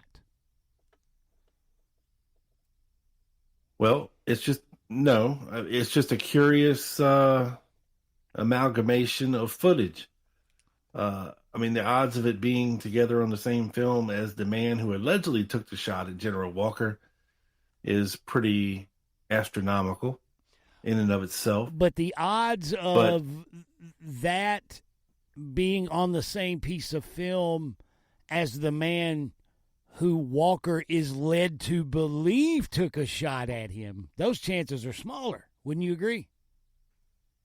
Correct. Yeah, see? Especially as early as August 9th, 1963. Yes, sir. When this footage was allegedly shot of course, Oswald, getting in the street fracas in New Orleans and getting arrested. So, the question is, did General Walker know as early as August 9th that supposedly Oswald had shot at him? I think it's possible that Walker may have been led to believe by someone that Oswald was the guy that took a shot at him. Well, he even alleged in later letters that Ruby and Oswald had been picked up that night and set loose from the DPD on orders from Bobby Kennedy. Yep. Yeah, that's what I mean. According to Walker, he was told early on. But, it could, who knows, right? But yeah, because according to eyewitnesses from the scene, there was two men there, and they got in a vehicle and left. We all know Oswald didn't own a vehicle, unless he was borrowing one. And don't know if he had any, sniper buddies or murder buddies or, somebody as close to him that would go along on basically an attempted murder and drive a getaway car for him. I don't know about that. That whole thing stinks to high heaven, but very interesting question. I guess other than Marina's assertions, any evidence, I guess the answer is no, right? Yeah. Yeah. Pretty much. All right, next up, we got Jim Scrutton. Hey guys, I've now watched a total of 2 7-minute videos on YouTube about the JFK assassination, and I think I can therefore be considered an expert in the field. You're damn right. Before I start my new in-depth podcast, though, there's one thing I have to clear up. Jack fucking Ruby. Honestly, according to all the know-nothing fanaticists, this thick-set pastrami-chomping lard-ass could run around Dallas quicker than Usain Bolt. Let's take 22nd of November 1963 in his supposed schedule. 1. Wakes up, practices his vacuum pump technique on George Senator. Number 2. Wipes his mouth and runs over to the Dallas Morning News to place an ad. Number 3. Sprints to the TSBD where he wheezes upstairs to hold Oswald's dick and be a spotter for the assassination. Number 4. Don't forget, got in the pickup truck from the HVAC company and dropped the guy off with the rifle in time for, what's her name, Mercer, to see him behind. Don't forget that. Oh, yeah. He actually went and did that. He jumped in that truck and dropped the dude with the rifle off in Dealey Plaza. Wearing, according to Oliver Stone's movie, a set of coveralls, sunglasses, and a fedora. So, but I'm sorry, go ahead. Number 4, he then scoots over to Parkland where he fishes around in his pants and leaves something on a stretcher. Number 5, suddenly realizes that he has to be in Oak Cliff to murder Tippett, so he jumps in his car and races over there. Number 6, after his busy day, he stalks Oswald around the Dallas Police Department. Number 7, finally drives home in the back of Dago's car with one of his strippers where he would just eat him and stuff like that. I mean, is this guy some sort of magician? And that's only the fateful day itself. There are also all these other sightings of him eating steak with Tippett, escorting Oswald around Dallas, blah, blah, blah. Isn't it time the so-called assassination community got their collective brains together and worked out exactly where he could have been and what he could have done on that day? Yours, Roy Truly, Jim. All very excellent points, my friend. Yeah, I mean, it's hard to refute. Jack Ruby was in a lot of places, and I'm sure there's some you've forgotten. I believe he was alleged to have been in the Texas Theater as well, in the back row there by one of the eyewitnesses. Yep. So, yeah, he was all over the damn place. For sure. All right, next up we got Peter Mowries. Dear Doug and Big Bad Bob. Pardon me. Long-time listener. I've listened to all your stuff I can find, and you guys are easily my favorite JFK historians. I had a question regarding something that Bob shared in Quick Hits 18 regarding a surveillance recording of John Rosselli where he was caught deriding Traficante for sitting on his hands regarding the Castro hit and was pissed that it wasn't taken more seriously. You two and I thought that the, quote, Bill Graham mentioned was the concert promoter, but the Graham in question was a political fixture in Reno named William Graham. My guess is he was kind of like a Mayhew in that respect, a guy who could get things done.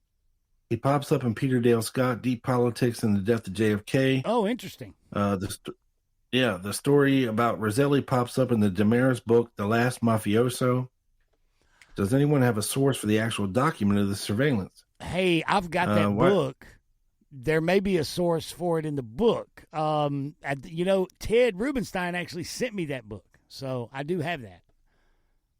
Yeah, as far as the actual document, shit, it's in the landfill by now. Weisberg Archive has the passage from the book, but the author doesn't name the source. I'm curious to know whether there are other places that you two or the awesome Ted Rubenstein might know of where the mob guys talk about the CIA connection being something that they did not take too seriously. I'm also curious about this. What is your favorite dumb shit about the case?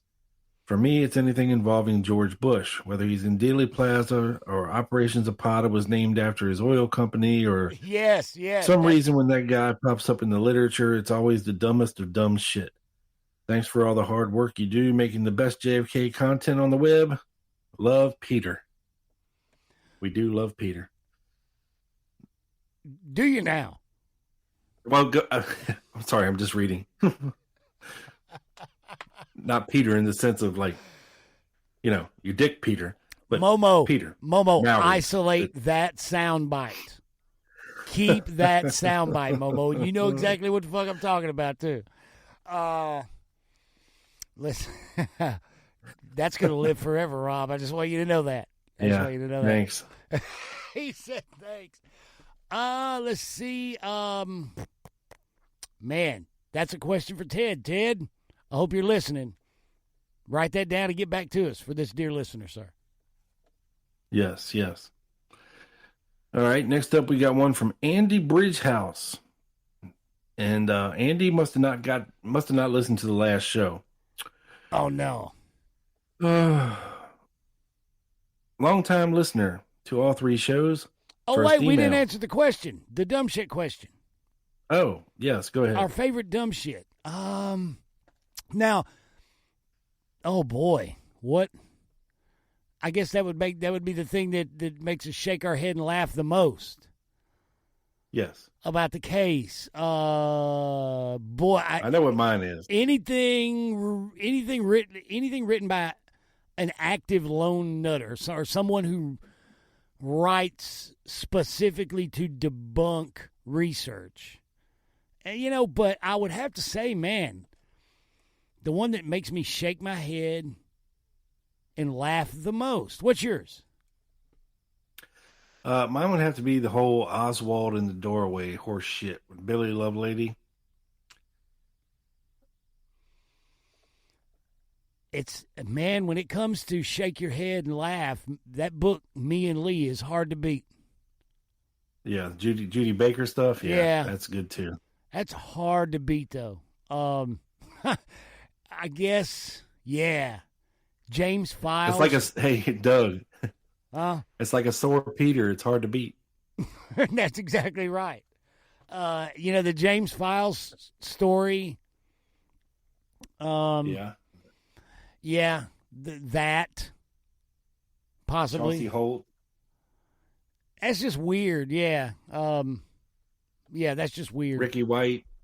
Yeah, there's a lot of good ones out there, believe me. Bevy Oliver,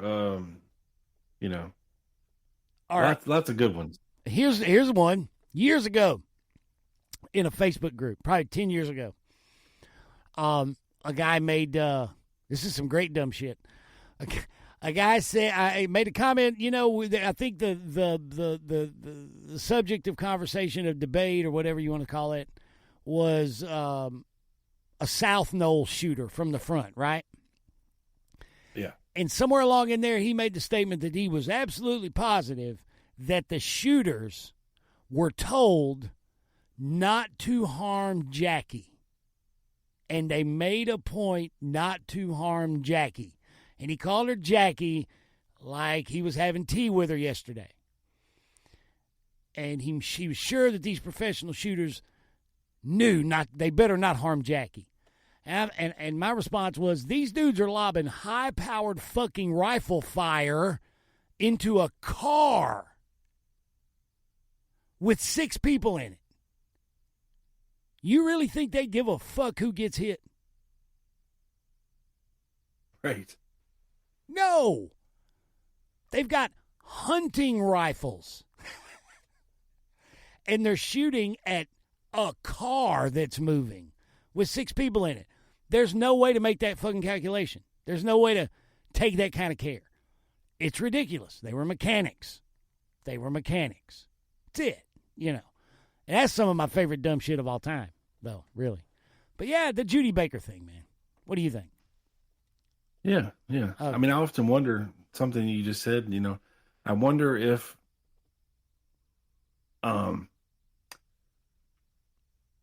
things were flip-flopped.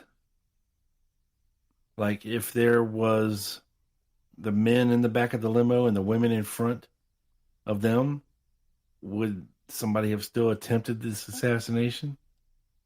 It's weird to think about, but absolutely. I think so, because again,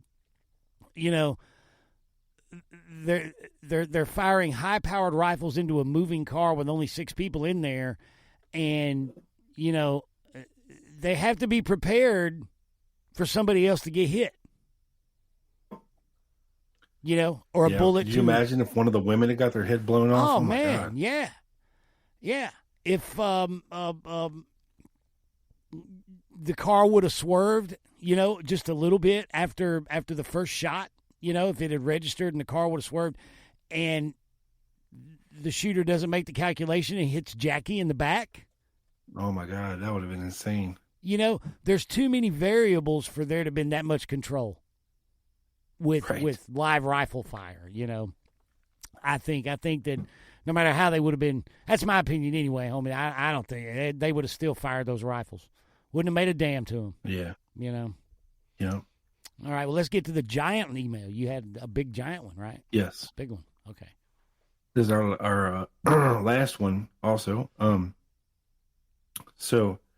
It says, I know guys, you're too beanbags, got nowhere else to be, but my life ain't as sad as yours. Okay? Hurry up. Thank you, Momo. Yeah, okay. Thanks. We're working on it. Hey, guys, long-time listener to all 3 shows. First email, keeping it as short as possible. Andy, you are not, sir. But his email goes on to say, we've all heard the radio call-in from Velma, an older lady who claims to have been parked behind the schoolbook depository during the assassination. Normally, little old ladies don't start lying when they're getting ready to meet their maker, and I think the fundamentals of her story are sound. Now, Doug, are you familiar with the Velma caller? No, but I want to be. Okay. Well, her key points, she calls in. I don't know if it was the DPD or the FBI, but she states this. Actually, you know what? I might be able to play this. Dude, I'm already looking for it on YouTube. I got it. I got the link here. I just have to find my attachment here to plug it in. To plug in my phone so I can play this for the world to hear correctly. So let's hear. I love the name Velma, by the way. My favorite Scooby-Doo hottie.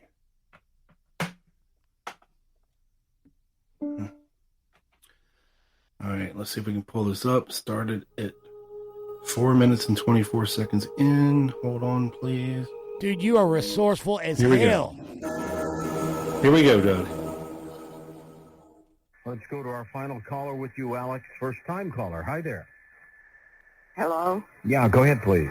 I am Velma, and I live 100 miles from Dallas. I was living in Dallas at the time, and I had my car parked behind that Texas Depository book building. Yes, ma'am. I saw the shooter came out, and he had a very high-powered rifle. It was no bolt action, and Well, now, and let me ask you, please, because that rifle that they said Oswald used to kill Kennedy was apparently left upstairs. It was. You're saying you saw someone else come out with a high-powered rifle. Okay, tell me what happened then. Okay, I'm sitting in my car, and there's a gray, dove-colored old one-seated Plymouth car sitting there, and there's a man with a felt hat on with a wide band, and he had on a suit, and he had black hair and real heavy eyebrows, and he'd look at me kind of dirty. Well, about that time, a police car come and told this man to move, and he didn't move right away, and the police got out of his car, and I know later it was Tippett. And he told him, he said, I said move that car. Well, then, this man that's in this old gray car, he went straight on around and went around this big building that was across the street from me. Tippett went the other way, so they must have met back there. Anyway, this man... There were dozens of witnesses that saw a bunch Well, let me ask you this, Alex, because we're ready to hit the hour here. Did you say this to the Warren Commission, ma'am, or anybody else? I haven't told anybody because I didn't want... I had 4 children I was having support then, and I didn't want to get shot. And I saw the man, and I could tell you how he's dressed. All right, I want you... I'm confused. So there you go. I'm confused. Yeah. Was the guy with the fedora in the car the same guy that had the rifle? No. Okay. No. So the key points to this, as stated here by Andy. Number 1, a man parked in a car next to Velma behind the school book depository. Right. Number 2, that man is middle-aged with dark hair and heavy eyebrows, wearing a suit and a felt hat with a wide band. Number 3, that car is a gray, dove-colored, one-seater old Plymouth car. Number 4, a police car arrives and the driver, who Velma IDs as Tippett, yells at the driver of the Plymouth to move. He doesn't, so Tippett gets out of his car and repeats the order. Number 5, driver leaves, heading east. Tippett drives in the other direction, west. 6, a younger man with a high-powered rifle, not a bolt-action rifle, runs out the back of the school book depository. He can't find the car, and he runs towards the viaduct. Aha. This is from part 2. There's a part 2 of the radio call that was available as text only and discussed years ago on the Ed Forum. Can't find the thread. Now consider the statement of Frank Wright, who lived in a ground floor apartment on 10th Street, about half a block east of the murder site. Wright spoke to researchers George and Patricia Nash in 1964, stating this: I was sitting watching TV with my wife. I was sitting in a chair next to the door. I wasn't but 2 steps from the door. I heard shots. I knew it wasn't backfire. I knew it was shots. As soon as I heard them, I went to the door. I could see a police car in the next block. It was toward the end of the next block. I could see it clearly. The police car was headed toward me. It was parked on the south side of the street. In other words, it was parked across the street from our apartment house. I saw a person right by the car, and he had fallen down. It seems as if he had just fallen down. He was on the ground, and then he turned over face down. Part of him was under the left front fender of the car. It seems to me that I saw him just as he hit the ground. I saw him turn over, and he didn't move no more. I looked around to see what had happened. I knew there'd been a shooting. I saw a man standing right in front of the car. He was looking toward the man on the ground. He stood there for a while and looked at the man. The man who was standing in front of him was about medium height, He had on a long coat. It ended just above his hands. I didn't see any gun. He ran around the passenger side of the police car. He ran as fast as he could go, and he got into his car. His car was a gray, little old coupe. It was about a 1950 or 51 Plymouth. It was a gray car, parked on the same side of the street as the police car, but beyond it from me. It was heading away from me. He got in that car, and he drove away as quick as you could see. He drove down 10th Street away from me. I don't know how far he drove. After he got into the middle of the next block between Patton and Crawford, I didn't look at him anymore. I didn't see a gun on the man who was standing in front of the car. There wasn't anything else or anyone else but the man who drove away and the woman who came down from her porch. I was the first person out. I knew there wasn't anyone else there at all. It wasn't any time at all until the ambulance got there. By the time the ambulance got there, there were maybe 25 people outside. Then after a while, the police finally came. I tried to tell 2 or 3 people what I saw. They didn't pay any attention. I've seen what came out on television and in the papers, but I know that's not what happened. Wow. I know a man drove off in a gray car. Nothing in the world is going to change my opinion. I saw that man drive off in a gray coupe just as clear as I was born. I know what I saw. They can all say they can say all they want about a fellow running away, but I can't accept this because I saw a fellow get in a car and drive away. So his hypothesis is this. The gray Plymouth containing the driver is parked on the south side of East 10th Street, just east of the intersection with Patton. The driver has put on a long overcoat, or Velma missed the coat, and has ditched the hat. His car is facing the wrong way, west towards Patton. The younger man, seen earlier with the high-powered rifle, has left the Plymouth earlier and is now walking west down the south side of Patton. He passes bricklayer William Lawrence Smith and teenagers Jimmy Burt and William Smith, who are on the other side of the street. Tippett cruises slowly towards 10th. Just past Patton, he sees the Plymouth, recognizes the car and driver from just behind the TSBD, and he pulls in front of the Plymouth, just shy of the driveway between 400 and 404 East 10th Street, angling to the right as he pulled in behind the Plymouth, then overcorrecting to the left. Before stopping, might explain why Tippett's car was parked at a slight angle, with the front further from the curb. The younger man, having nearly reached the driveway, runs over and shoots Tippett as he exits his car. Maybe they had a quick chat first. The older man steps out of the Plymouth, administers the headshot, and waves the younger man away. The younger man runs west on 10th past Patton, diagonally across a lot, then jumps a fence into the alley west of Patton. This route is described by Helen Markham at the start of this video. The younger man does not walk south on Patton to East Jefferson as described by Warren Reynolds in obviously coerced testimony after recovering from a gunshot to the head, and the highly dubious Ted Calloway, who took Tippett's gun and commandeered Scoggins' cab to hunt for the shooter.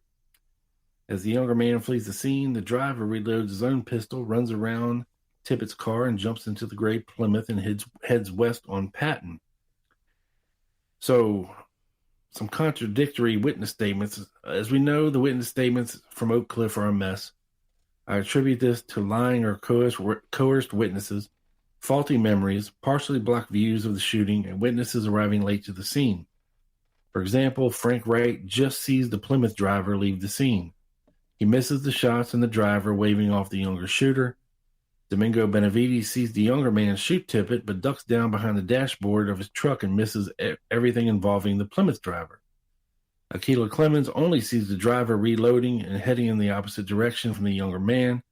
She misses the Plymouth, possibly being distracted as the driver jumps in and mistook the car for local traffic as it drove away. Scoggins can't see the Plymouth from his cab because it's blocked by hedges and misses it driving away as he cowers inside his vehicle.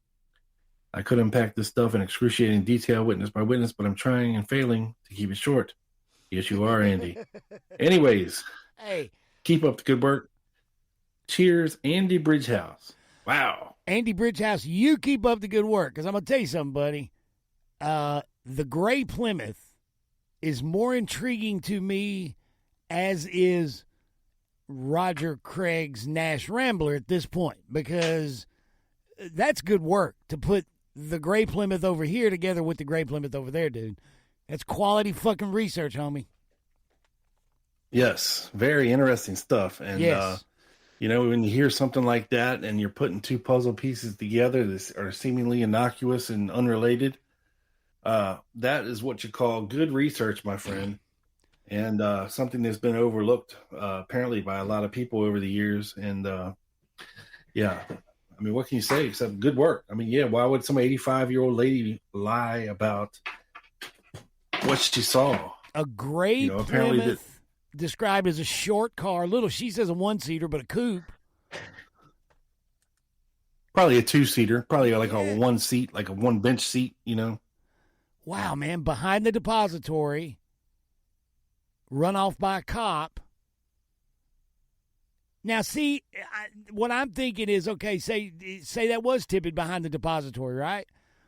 Well, if Tippett hears shooting probably from the depository, right, then he sees that Plymouth he saw behind the depository. If he's a good cop, he's going to pull the fucking thing over. Right. Right? I just saw that guy behind the building, 5 minutes before or whatever. Yeah, damn good work, Mr. Bridgehouse. Yeah, very interesting. So, folks, if you have some interesting shit that you want us to hear about, or you just want to hear me flow over my words, or you would like to make up some very ingenious names for us to say here on the air, please send your emails to quickhitsjfk@gmail.com, and we will read them live here on the air. And remember, keep them short, sweet, and to the point so your boy doesn't struggle for air. Thank you. Because he will. He will struggle for air. He will. Promise. As do I sometimes. But I need to hit my inhaler. Hold on a second. That's a vape, Rob. You're not fooling anybody there, pal. All right. Well, dude, man, through technical difficulties and lots of content, I think we reached the end of this one. Halla freaking Lula. I don't know, man. My father-in-law's coming over for dinner tonight. Oh, was that the emergency? Yeah. That was the emergency text, the whole thing. Yeah. Yes, sir. That's what it was. Lovely. You sure you don't want to record 9 more of these today? Hey, we can do it if you want to, I'm not prepared. But all right, bro. It's been fun, man. Let's wrap it up. Tell everybody where they can find your stuff. Momo, music, please. My stuff. Hit it, Momo. Yes. The Lone Gunman podcast. You can find it anywhere you listen to this show or good podcasts are found. Hell, you can even listen on YouTube. You can listen on Spotify. Just anywhere. Just Google the damn thing and find it. And you can follow along on TikTok and Twitter at the Lone Gunman 7. On the Facebook page, just search for the Lone Gunman podcast. And on Twitter, I already did that one. YouTube, the Lone Gunman podcast channel. I finally reached 1,000 subscribers, Doug. Awesome, dude. Way to go. Party time, excellent. Yes. So thank you all, dear listeners out there, for supporting the show. And keep listening. Doug. Thank you very much, sir. Guys, you can catch my show. It's called The Dallas Action, presented by Wall Street Window, and it features ongoing research and study of the JFK assassination. Anywhere you find quality podcasts, you'll get reasonable primary resource documentation sourced research like this show. Another fine podcast from Drop D Podcast Productions in the heart of Music Row, Music City, USA. So for Rob Clark and Momo Scaranucci, this is Doug Campbell saying tune in again next time when our man Rob will turn to that guy who gave his conference presentation wearing sweatpants and a suit jacket and say, been eating cheeseburgers, I see. We are out.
Le croissant.